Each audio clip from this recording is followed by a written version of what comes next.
welcome back to Crazy Nines on XA298. And I'm Mark5000. Oh, it's been a while. We're finally back after... It's been too long. Yeah. The Crazy Nines has turned to Lazy Nines. Today, we're gonna move on from the center, actually, and talk about some of the non-orthodox, or unorthodox, is that what the way to say it? Unorthodox. Unorthodox openings in 9x9. Although, this move is not unorthodox. It has been played exactly half as much as Tengen. Actually, all other moves besides Tengen have been played less than Tengen. Right. Tengen's the most common. This is the second most common as far as the pro games that I've seen. In my database, this is the second most.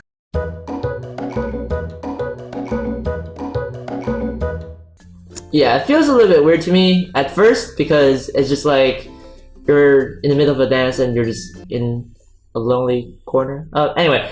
Right, 9x9 really wants to be about center control, and the pros realize that, and Tengen's the most valuable placement. This is kind of, you could say it's more experimental, but it's also more comfortable if you like having solid cash in the opening, if you don't like wielding center control, if you're coming from 19x19 and just have a more territorial style, then this move is really for you. Like I said, it's the second most common opening move for professionals. Yeah. There's about almost 400 games that I've seen by professional players, and this one has been played 54 times. Oh, so actually. It's not that sparse, but it's not like Tengen, which has been played 200 times. Yeah, so there are many responses to this, obviously, as G6 or the 3-4 move introduces a wide range of possibilities on the 9x9 board. And today we're just gonna talk about maybe the most popular ones, as we have seen on the board is labeled A through D. Right. So the thing about the pro games is that they branch quite soon. So you don't get a really comprehensive review just looking at the pro games. So we'll try to flesh it out a bit, and we'll just talk about a few moves because we can't possibly talk about all of them here. Mm-hmm. The first one we'll talk about, I suppose, is A, this one. It is more influential compared to Black's 3-4 point. White chose a 4-4 point, so it's looking to contest a little more of the center placements. Right. So how can Black answer? Black can answer here if you're interested in the territory on the right side. And then one common thing for White to do is just simply to walk up. Yeah, it seems like Black has acquired quite a bit of nice territory on the right side. Now maybe you can invade. It's true. There is an invasion here on the second line, and it's really appealing if you remember our MIAI lecture from 9,000 years ago. 9,000 years ago. In response to this, it's kind of hard to answer. You might try to pressure it with a move like here, but if you play here, then of course Black can just walk out and make it into territory. Right. And that is because Black already has established the base on the right side with G6 and F3. Like we said before, you really want to settle down elsewhere before making the MIAI invasion, but in this case, Black has exactly done that. Right. You notice that the formation on the right side, it's already a classic enclosure. It's not solid territory yet because White has reductions of sorts, but you can pretty much count it as solid territory because White's going to be more concerned with the stone on the left right now. Right. Even if White plays here, Black can still take the corner here. It's probably not going to die, so Black's living in two places. That makes it a bit difficult for White to get the territory. But if White's a fighter and White pressures both sides enough, then you can do it. Yeah, I think in this case, White has to be a fighter because if Black takes too much territory, he might even end up covering the 5.5 Komi. Right. So one fighting variation you could attach here and crosscut, for example. Very fighty. If you're an aggressive player, this is for you. The other thing that Black can do is simply to attach here for the territory. Black isn't going to be really behind in territory in this kind of opening, even though White's higher, because Black has Sente. So if White just calmly plays here, which is not a bad move, then Black can back off and not feel robbed of territory. It doesn't look like White's bigger. Yeah, I think D7 is territorially quite aggressive. Right, it is. So maybe White would be more interested in punishing by, say, cutting inside here. And then you have a kind of a fighting pattern. Or White can even attach all the way over here and try to do something tricky. Yeah, so White has to look for weaknesses in Black's connection because the stones are quite far from each other. Right. So if black just answers naturally, then white gets to pressure this spot, and it looks like a close game, I suppose. Yeah. Playable for both sides. Yeah, white would cut in here though, and then the lower stone is looking bad. So black might even be interested in sacrificing the stone. You just have to count like a computer like MARK5000. He's won 2 OGS titles already. Woo! Okay. Yeah, it's all about counting. 9x9 is about counting. So you would look at this position, you'd look at this position, try to calculate them to the end as best you can if you got the time on your clock to do it. And count it up. If you're losing by half a point, then don't play that variation. Right, well, there's other things black can do. Black can just, if you decide that f7 is bad, then you can just play here and try to make something happen. Yeah. So yeah, so many variations coming off of this. And this isn't the only move for white either.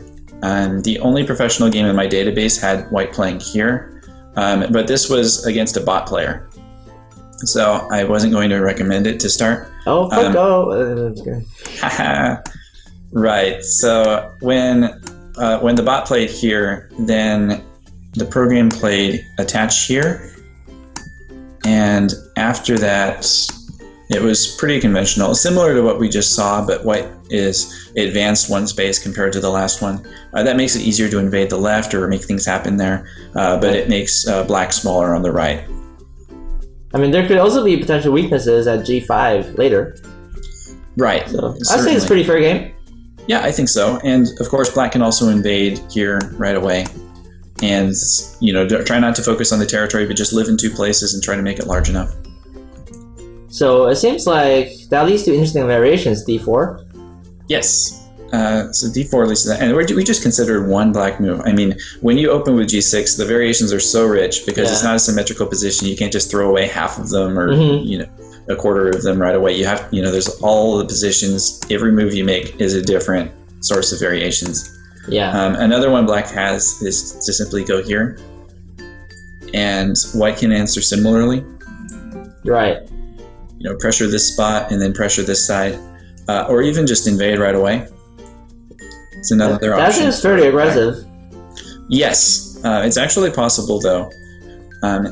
Black may not be able to... Actually, black can live on the bottom side, but then white can sort of cut in on the top and take a lot of territory.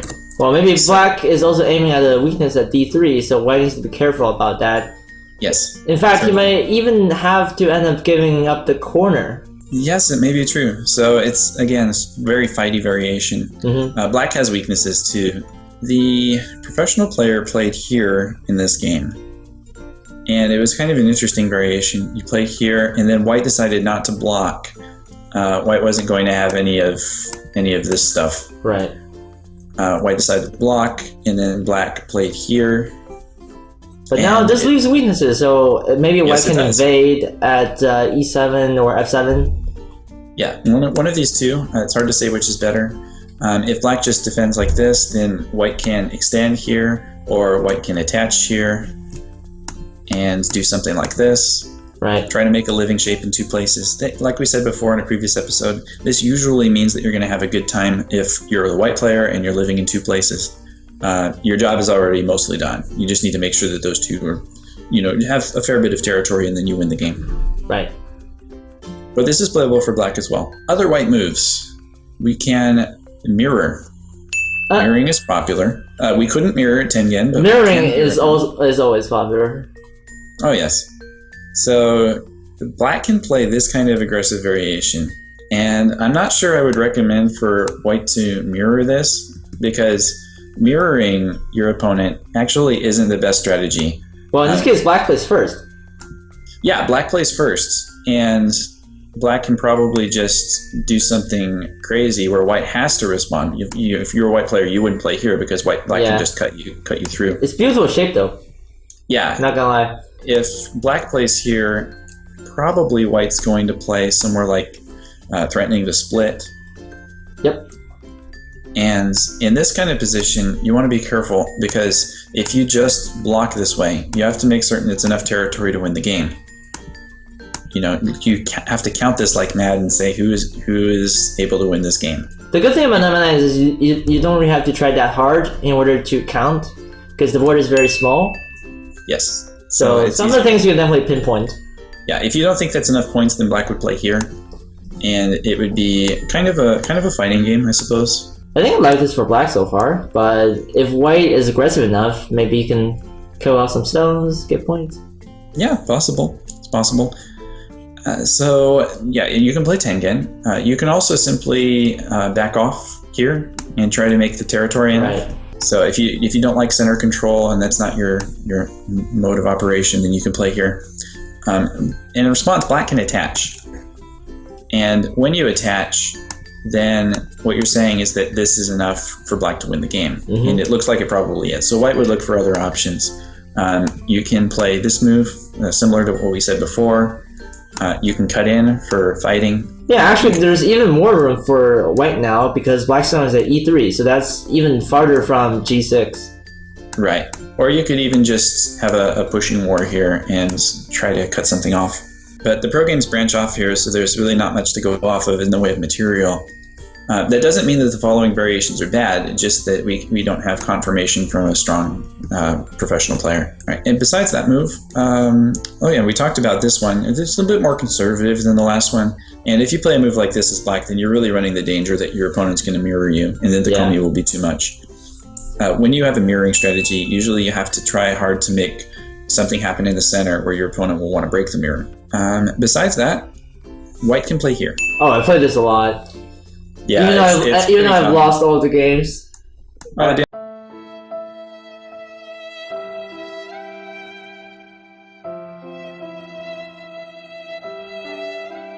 So black can take the right side. Taking the right side is probably the most popular idea. I think this gives black an advantage too. Like, look at the right side. Black is very solid. It's very hard for white to invade that. So if you get a sentient move here at E3, that right side is pretty much solid. Right side and top side, actually. Yeah. Black is getting a lot. There is kind of an invasion spot here. I'm not sure if white would play it right away, but it is possible. Black can also just invade immediately if you don't think that wrapping around the territory is enough. Yeah, so this is kind of like a MIAI invasion. Like as we talked about before, black can either connect at E7 or invade at B5, sliding on the second line. So we have MIAI of these 2 points, or maybe of something like A, B, C, or D. Mm-hmm. If white defends one, then black takes the other. So very, very much dependent on the lax lecture.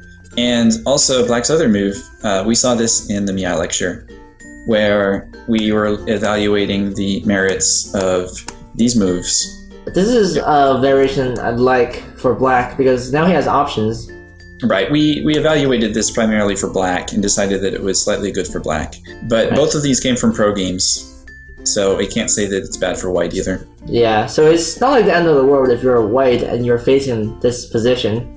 So those are the main 2 ideas for black. You can take the right side with this move or a large knight, maybe, or you can take the top side. Wouldn't really recommend other moves because they would just be kind of disconnected from the first move. Right. So you want to stay consistent to your strategy. Yes. Consistency is really important. And in 9x9, if you make a mistake, it could be game over. So you really do want to keep that in mind. Yes. White's the last move that we can look at probably today is this one here. And it seeks to play sort of on black's terms. We have this kind of a move. If black can decide to take an entire swath of territory on the lower/lower right sides, and white is pretty much forced, if this happens, to fight. Right. Definitely can't tolerate black just taking more than half of the board. Right. So if you want to prevent this kind of fighting variation, it's one of the previous moves and wield some more center control, either here or here. If you play here, then you're letting your opponent fight on his terms, which is not bad for white. I wouldn't say it's bad for white. If you're a fighting player, then this is great for you. But if you're not, then maybe D6 isn't your move. I mean, so it's a pretty fighty variation. Yes, to be sure. So it's hard to say in this kind of an open pattern what might happen. I think I like black, and he might get more, but keep in mind that the Komi is 5.5, so black needs to get a lot more than white in order to win the game. Right. So then we have this cut. here, which will be the source of fighting in the near future if the game goes that way. And basically, white has to live on both sides or try to kill one side. Probably won't kill, but if white can live in the top right and the lower left corners easily, then white will win. This is pretty exciting, though. It seems that this opening move at g6 basically invites fighting, either territorially or combat. Like, what's the adjective? Anyway. Yeah, well, it's aggressive. It's aggressive. It's pretty aggressive. To be fair, pretty much all opening moves in 9x9 are aggressive. We previously looked at Tengen. It's hard to be more aggressive than simply taking the very center of the board and saying everything is mine, hands off. This is similar. I mean, well, that's kind of true. It's kind of true if you're on a 3x3 board. You take the yeah, it's true for all sizes of boards in a sense. We just decided it's not best for the 19x19 board because in theory, you want to play your stones efficiently. They're efficient in around the corner areas. In 9x9 though, we're basically saying that the entire board is one large corner area with corner sides on all four edges.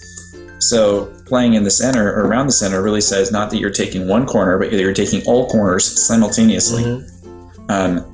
This move says that you're taking one, maybe two, one corner, and you're aiming on a second. So it's much more territorial, much more cash now. But you're opening your opponent to take the center control and start fighting. Not so much this move, but one of these three. So a lot of these variations are not entirely solved yet. So feel free to fight. Don't be afraid to lose.